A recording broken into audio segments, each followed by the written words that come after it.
ഇപ്പൊ നടക്കുന്ന അമേരിക്കയും ഇറാനും ഇസ്രായേലും തമ്മിലുള്ള യുദ്ധം ഇന്ത്യയെ ബാധിക്കത്തില്ലെന്നാണ് പലരും വിചാരിച്ചിരിക്കുന്നത്. എന്നാൽ ഇന്ത്യയിൽ അത് വലിയൊരു ഇമ്പാക്ട് ഉണ്ടാക്കും.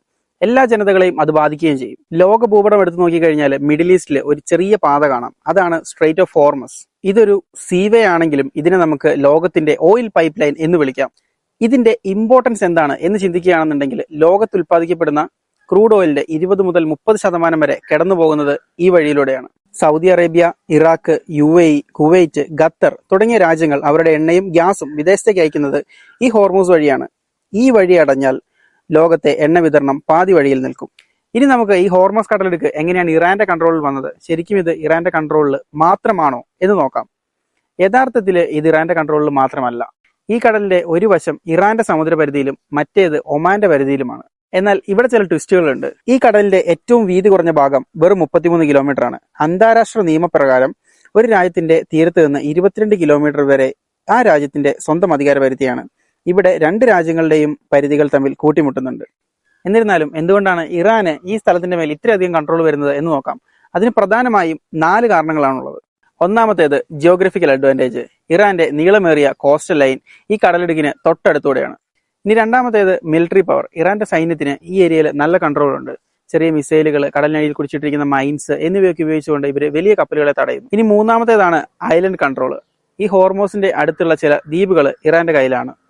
അതുകൊണ്ട് തന്നെ അവരതൊരു സൈനിക താവളമായി ഉപയോഗിക്കും. നാലാമത്തേത് legal claims.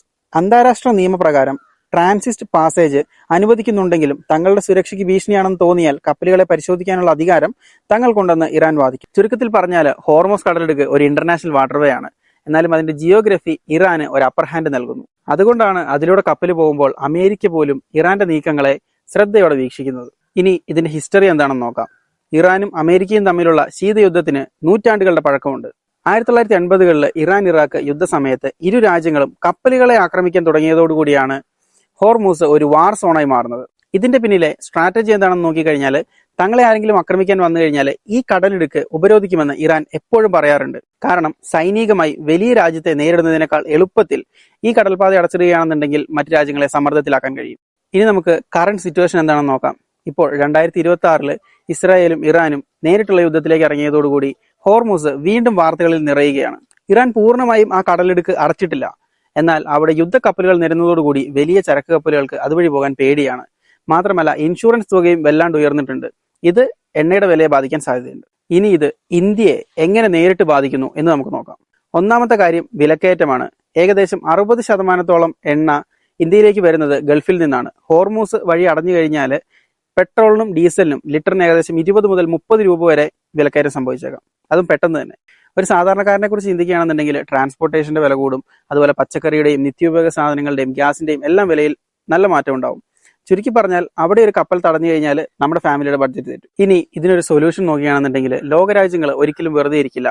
Saudi അറേബ്യയും UAEയും Red Sea വഴി എണ്ണ കൊണ്ടുവരാനായിട്ട് വലിയ പൈപ്പ് ലൈനുകൾ നിർമ്മിക്കുന്നുണ്ട്. എന്നാലും ഹോർമൂസ് വഴി കടത്തുന്ന അത്രയും എണ്ണ ഈ പൈപ്പ് ലൈൻ താങ്ങില്ല. ഇത് മാത്രമല്ല ഇന്ത്യയെ പോലുള്ള വലിയ രാജ്യങ്ങൾ ഒരു പ്രതിസന്ധി വന്നു കഴിഞ്ഞാൽ ഉപയോഗിക്കാൻ വേണ്ടിയിട്ട് വലിയ ടാങ്കുകളിൽ എണ്ണ കരുതി വെച്ചിട്ടുണ്ട്. ഒരു 10-12 ദിവസത്തേക്ക് ഇത് ഉപയോഗിക്കാൻ കഴിയും. കൂടാതെ ഇത് അടച്ചിട്ട് കഴിഞ്ഞാൽ ഇന്റർനാഷണൽ പ്രഷർ ഉണ്ടാവും. അമേരിക്കയും അതുപോലെ വൻ ശക്തികളും ഇത് തുറന്നിടാനായിട്ട് നല്ല സമ്മർദ്ദം ചെലുത്തും. കാരണം ഇത് അടച്ചിട്ട് കഴിഞ്ഞാൽ ലോകത്തിന്റെ സാമ്പത്തിക വ്യവസ്ഥയെ തന്നെ തകിടം മറിച്ചേക്കാം. ചരിത്രപരമായി നോക്കിക്കഴിഞ്ഞാൽ ഈ കടലിടുക്ക് ഇതുവരെ ഇറാൻ അടച്ചിട്ടിട്ടില്ല. എന്നാൽ പലതവണ ഇത് അടച്ചിടുമെന്ന് പറഞ്ഞ് ഭീഷണിപ്പെടുത്തിയിട്ടുണ്ട്. ഇനി 1980 മുതൽ 1988 വരെയുള്ള ടാങ്കർ വാർ. ഇറാൻ ഇറാഖ് യുദ്ധസമയത്താണ് ഹോർമൂസ് വീണ്ടും വലിയ പ്രതിസന്ധി നേരിടുന്നത്. ഇറാഖ് ഇറാന്റെ എണ്ണ കപ്പലുകളെ ആക്രമിച്ചപ്പോൾ പകരം ഇറാൻ ഹോർമൂസ് വഴി പോകുന്ന എല്ലാ കപ്പലുകളെയും ആക്രമിക്കാൻ തുടങ്ങി. അന്ന് ഈ പാത പൂർണ്ണമായും അടഞ്ഞിട്ടില്ലെങ്കിലും കടലൊരു യുദ്ധക്കളം പോലെയായിരുന്നു. കപ്പലുകൾക്ക് സംരക്ഷണം നൽകാൻ അമേരിക്ക നാവികസേനയെ നേരിട്ടിറക്കേണ്ടി വന്നു. ഇനി ഇറാന്റെ ആണവ പദ്ധതികളുടെ മേലിൽ അമേരിക്ക ഉപരോധം ഏർപ്പെടുത്തിയപ്പോൾ 2011 മുതൽ 2012 വരെയുള്ള കാലഘട്ടങ്ങളിൽ ഈ തുറമുഖം അടച്ചിടുമെന്ന് വീണ്ടും ഇറാൻ ഭീഷണി മുഴക്കിയിരുന്നു. അന്ന് ഇറാൻ നാവികസേന അവിടെ വലിയ സൈനിക അഭ്യാസങ്ങൾ നടത്തി. എണ്ണവില കുതിച്ചുയർന്നു. എന്നാലും ലോകരാജ്യങ്ങളുടെ സമ്മർദ്ദം കൊണ്ട് ഇറാൻ അത് പൂർണ്ണമായിട്ടും അടച്ചുപൂട്ടാൻ സാധിച്ചില്ല. ഇനി 2019 അമേരിക്കയും ഇറാനുമായിട്ടുള്ള ആണവ കരാറിൽ നിന്ന് പിന്മാറിയപ്പോഴും ഇതുപോലെ തന്നെ സംഘർഷങ്ങളുണ്ടായി. ബ്രിട്ടീഷ് കപ്പലായ സ്റ്റീന ഇംപെറോ ഇറാൻ പിടിച്ചെടുത്തു. ഇത് ദിവസങ്ങളോളം ആ പാതയിൽ വലിയ തടസ്സങ്ങൾ ഉണ്ടാക്കി. ഇനി ഇറാൻ ആ കടലിടുക്ക് പൂർണ്ണമായും അടയ്ക്കാത്തതിന്റെ പിന്നിൽ വേറെയും ചില കാരണങ്ങളുണ്ട്. ഒന്നാമത്തേത് സെൽഫ് ഹാം ആണ്. അവർ സ്വയം നശിക്കും.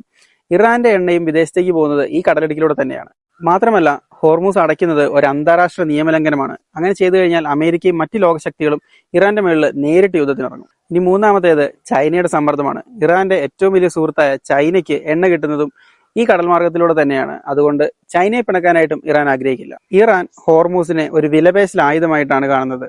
അടയ്ക്കുന്നതിനേക്കാൾ നല്ലത് അടയ്ക്കും എന്ന് പറഞ്ഞ് ഭീഷണിപ്പെടുത്തുന്നതാണ്. അതുകൊണ്ട് തന്നെ ചരിത്രത്തിൽ പലതവണ ബുദ്ധിമുട്ടുകൾ ഉണ്ടായിട്ടുണ്ടെങ്കിലും ലോകത്തെ മുഴുവൻ ശ്വാസം മുട്ടിക്കുന്ന രീതിയിൽ ഇത് ഇതുവരെ അടച്ചിട്ടില്ല. അപ്പോൾ എത്രയും പെട്ടെന്ന് യുദ്ധവും കാര്യങ്ങളൊക്കെ അവസാനിക്കട്ടെ. എല്ലാവരും സേഫ് ആയിട്ടിരിക്കുക. അപ്പോൾ മറ്റൊരു വീഡിയോ ആയിട്ട് വീണ്ടും കാണുന്നതുവരെ സൈനിങ് ഔട്ട്.